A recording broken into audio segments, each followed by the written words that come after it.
Hello guys, कसे आहात तुम्ही? आय होप तुम्ही खूप मस्त असाल, छान असाल, सुंदर असाल, सुरक्षित असाल आणि माझ्या एका नवीन व्हिडिओमध्ये तुमचं खूप खूप स्वागत आहे. तर पहा, आज आपण काय करणार आहोत. तर आज आपण तुम्हाला इथे आळूची पानं बघायला मिळत असतील.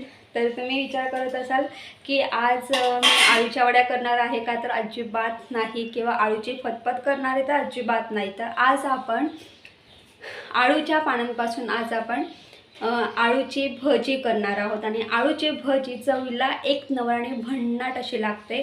तर पहा, इथे मी दोनच आळूची पानं घेतलेली आहेत आणि दोन आळूच्या पानांपासून आपण भजी करणार आहोत. किंवा आळूचा एक मोठा पान असला तरी काफी आहे. एका पानापासून खूप छान मस्त अशी भजी बनते. तर हा व्हिडिओ शेवटपर्यंत पहा. जर तुम्हाला माझा व्हिडिओ आवडला असेल तर माझ्या व्हिडिओ लाईक शेअर करा आणि माझ्या चॅनलवरती नवीन असाल तर माझं चॅनल सबस्क्राईब करायला अजिबात विसरू नका. तर चला, वेळ वाया न घालवता पटापट रेसिपीला आपण सुरुवात करूया. आणि ही जी आळूची पानं आहेत तर मी बाहेरून अजिबात विकत आणलेली नाहीत.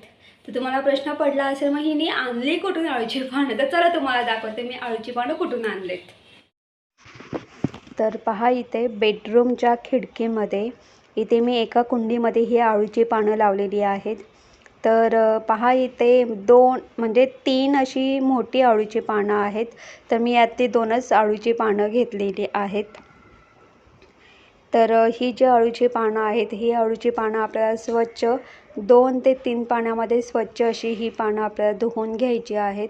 आणि पहा, आता इथे आपण काय करणार आहोत, तर आज आपण आळूची भजी करणार आहोत. नेहमी तुम्ही आळूच्या वड्या, त्यानंतर आळूची फतफत तुम्ही ऐकलं असेल, किंवा आळूच्या गोड आंबट तिखट वड्या तुम्ही पाहिलं असेल. तर आज आपण आळूच्या पानांपासून भजी करून घेणार आहोत. तर पहा, हे जे आळूच्या पानांचे जे डेट आहेत ना, ते आधी आपल्याला कट करून घ्यायचे आहेत. तर पहा, इथे मी 2 पानं घेतलेली आहेत. ही दोन्ही पानं आपल्याला एकावरती एक अशी ठेवायची आहेत आणि मधी म्हणजे एका पानाचे 2 भाग. तर पहा, मी एकावरती एक अशी ही पानं ठेवून 2 भाग करून घेतलेले आहेत. आणि पहा, 2 भाग करून घेतल्यानंतर एका साईडला तुम्हाला एक अशी जाडसर शीर दिसणार आहे. तर ही जी मधली शीर आहे ना, ही सुद्धा आपल्याला काढून घ्यायची आहे. पहा इथे, कारण कसं माहिती आहे का, आपण जेव्हा पानं बारीक चिरू ना, तेव्हा ही शीर आहे ना, तर ही शीर कट करणं महत्त्वाचं आहे. तर आपल्याला म्हणजे ही पानं बारीक नाही चिरता येणार. म्हणून मी काय केलेलं आहे, ही पानं एकावरती एक ठेवून ही जी मधली शीर आहे ती कट करून घेतलेली आहे. व्हिडिओमध्ये दाखवल्याप्रमाणे तुम्हाला ही मधली शीर कट करून घ्यायची आहे. तर पहा, आता मी अशा पद्धतीने मधली ही जी शीर आहे ती कट करून घेतलेली आहे. आता मी एका पानाचे 2 भाग केलेले आहेत. तर तुम्ही तुमच्या आवडीनुसार तुम्ही ही आळूची पानं तुम्ही कशीही बारीक चिरू शकतात. पण मी एका पानाचे 2 भाग करून त्याची मधली शीर काढून ही पानं एकावरती एक ठेवून, पहा, अशा पद्धतीने आपल्याला ही फोल्ड करायची आहेत. फोल्ड केल्यानंतर आपल्याला पुन्हा चाकूच्या साहाय्याने एक अशी पुन्हा असे याचे 2 भाग करायचे आहेत. आणि हे दोन्ही भाग पुन्हा एकत्र करून आपल्याला छान मस्त हे असे आडवे मस्त असे आपल्याला ही जी आळूची पानं आहेत बारीक चिरून घ्यायची आहेत. याच्याने काय होतं माहिती आहे का, ही आळूची जी पानं आहेत ती अगदी बारीक चिरली जातात. तर तुम्ही पहा, मी अशाच पद्धतीने ही आळूची पानं मी अशा पद्धतीने कट करून घेतलेली आहेत. तुम्ही तुमच्या आवडीनुसार तुम्ही कसंही तुम्ही चिरू शकतात. सांगण्याचं तात्पर्य एवढंच आहे की आपल्याला फक्त ही आळूची पानं जी आहेत ती चिरून घ्यायची आहेत, बारीक चिरून घ्यायची आहेत. पहा, इथे मी 2 कांदे घेतलेले आहेत. तर हे जे कांदे आहेत, तर हे कांदे आपल्याला उभे चिरून घ्यायचे आहेत. तर पहा, मी आता हा कांदा चिरताना मी असा आडवा चिरणार आहे. तुम्ही उभाही चिरू शकता, तुम्ही तुमच्या आवडीनुसार तुम्हाला जसं कांदा, पण भजी करताना आपल्याला कांदा उभाच हवा आहे, उभा कट करून घ्यायचा आहे। तर पहा मी इथे असा आडवा कट करून घेतलेला आहे आणि असा जेव्हा आपण कांदा आडवा कट करतो ना तेव्हा अगदी बारीक असे हा कांदा छान मस्त असा कट होतो, तुम्ही पाहिलं असेल। तर पहा मी अशाच पद्धतीने दोन्ही कांदे छान मस्त असे मी आडवे चिरून घेतलेले आहेत। तर इथे आपला कांदासुद्धा चिरून झालेला आहे। तर चला आता मी इथे थोडी कोथिंबीर घेतलेली आहे। आता ही जी कोथिंबीर आहे तर ही कोथिंबीरसुद्धा मी स्वच्छ धुवून घेतलेली आहे। ही कोथिंबीरसुद्धा आपल्याला बारीक चिरून घ्यायची आहे। तर इथे मी ही कोथिंबीरसुद्धा बारीक चिरून घेतलेली आहे। कोथिंबीरमुळे भजीला छान मस्त अशी चव येऊन जाते। कोथिंबीर ही ऑप्शनल आहे, पण तरीसुद्धा तुम्ही कोथिंबीर टाका, कोथिंबीरमुळे सुद्धा ही भजी खूपच छान लागते एवढंच सांगेल। तर पहा इथे आपली कोथिंबीरसुद्धा चिरून झालेली आहे। तर पहा इथे मी एक भांडं घेतलेलं आहे, या भांड्यामध्ये आपल्याला उभा चिरलेला कांदा ॲड करायचा आहे, उभा किंवा आडवा, मी तर आडवा कापलेला आहे। तर हा चिरलेला कांदा आपल्याला यामध्ये ॲड करायचा आहे। इथे मी 1 चमचा भरून मीठ ॲड केलेला आहे। हा मीठ असा छान मस्त पसरवून ॲड करायचा आहे आणि मीठ ॲड करून झाला ना की छान मस्त हा मीठ पूर्ण कांद्यामध्ये असा मिक्स करून घ्यायचा आहे। कारण लक्षात ठेवा कांद्यामुळे मिठामुळे कांद्याला छान मस्त असं पाणी सुटतं, म्हणून आधी मीठ ॲड करून छान मस्त इथे आपला कांदा छान मस्त कांद्यामध्ये हा मीठ मिक्स करून घ्यायचा आहे आणि मीठ चवीनुसार ॲड करायचं आहे। मी इथे 1 चमचा मीठ ॲड केलेला आहे, तो सुद्धा चवीनुसार। त्यानंतर बारीक चिरलेली अळूची पानं आणि बारीक चिरलेली कोथिंबीर ॲड करा। अर्धा चमचा हळद, 1 चमचा गरम मसाला ॲड करा आणि पाव चमचा लाल तिखट।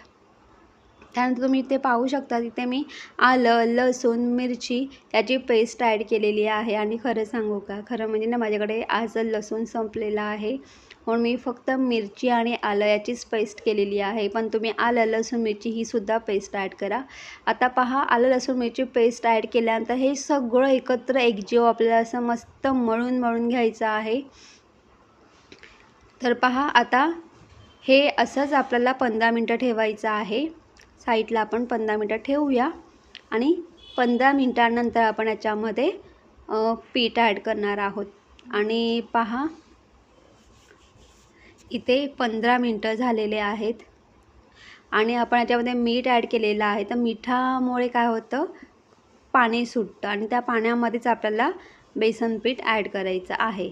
तर पहा इथे मी 1 वाटी भरून बेसन पीठ घेतलं होतं, तर ते बेसन पीठ छान मस्त मी पसरवून ॲड केलेलं आहे आणि 3 ते 4 चमचे आपल्याला तांदळाचं पीठ ॲड केलेलं करायचं आहे। आणि पहा इथे मी थोडा कुकिंग सोडासुद्धा ॲड केलेला आहे, अगदी चिमूटभर। आणि ही भजी मी लगेचच तळणार आहे, म्हणून मी अगदी चिमूटभर इथे कुकिंग सोडा ॲड केलेला आहे। आता बेसन पीठ ॲड केल्यानंतर हे सगळं व्यवस्थित एकत्र एकजीव करून घ्यायचं आहे। आता पहा तुम्हाला अगदी थोडासा ओलसरपणा जाणवत असेल, तर पहा इथे मी फक्त पाव ग्लास पाणी घेतलेलं आहे।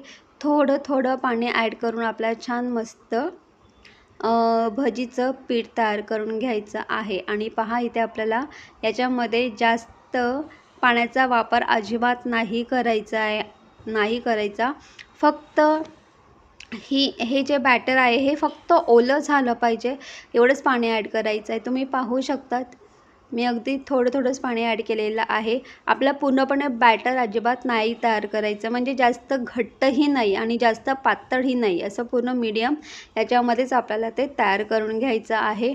अगदी फक्त हलका असा ओलावा असला पाहिजे, म्हणजे आपण तेलामध्ये भजी सोडू शकू, म्हणून अगदी पाण्याचा खूप कमी वापर करायचा आहे।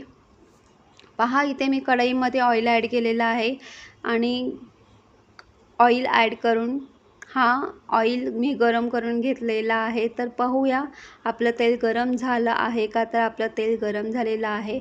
तर आता मी याच्यामध्ये भजी सोडणार आहे। भजी सोडताना काय करायचं, आपल्याला गॅस बारीक करायचा आहे।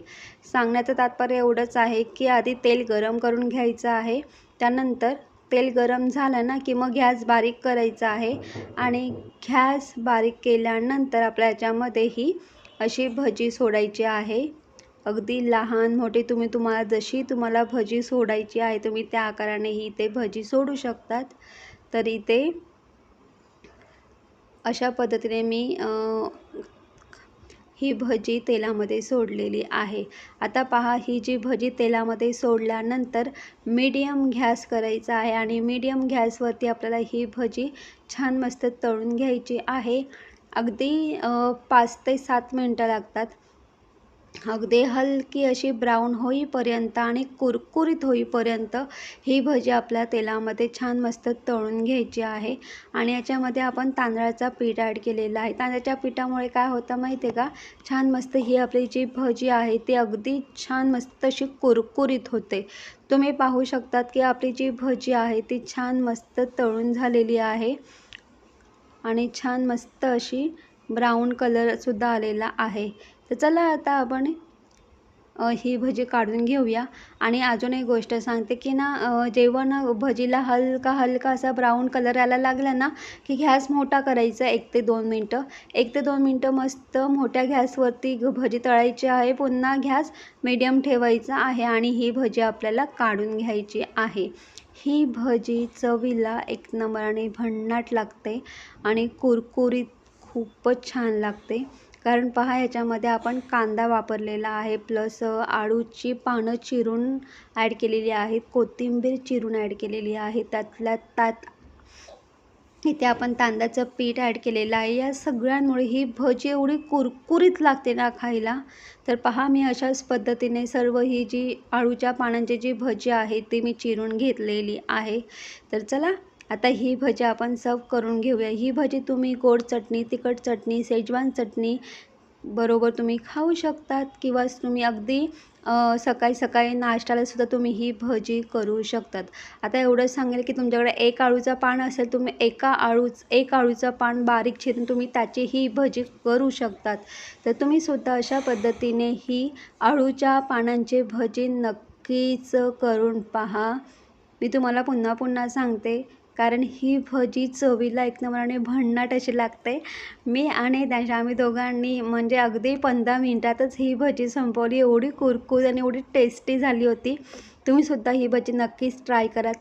तर चला आता आपण एका नवीन व्हिडिओमध्ये भेटूया। तोपर्यंत बाय बाय, टेक केअर, तुम्ही तुमची काळजी घ्या।